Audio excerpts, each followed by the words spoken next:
আমার ঘরে পুজো আগে জ্বলে। মাগো তুমি 5 পয়সা এবার রথের দিনে সেই যে রঙিন পুতুলখানি আপনি দিলেন ছিলে, খাতার নিচে ছিল টাকা, দেখালি এক ছেলে। গুরু মশাই রেঙে মেঘে ভেঙে দিলেন ফেলে, বললেন তোর দিন রাত্রি কেবল যত খেলা, একটুও মন বসে না পড়াশোনার বেলা। মাগো আমি জানাই তাকে ওর যে গুরু আছে, আমি যদি নালিশ করি এক্ষুনি তার কাছে। কোন রকম খেলার পুতুল নেই কি মা ওর ঘরে, সত্যিই কি ওর মন নেই পুতুলের পরে?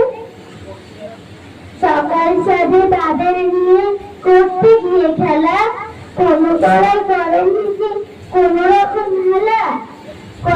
কেউ যদি ওর পুতুল নিয়ে ভাঙেন কেউ রাগে,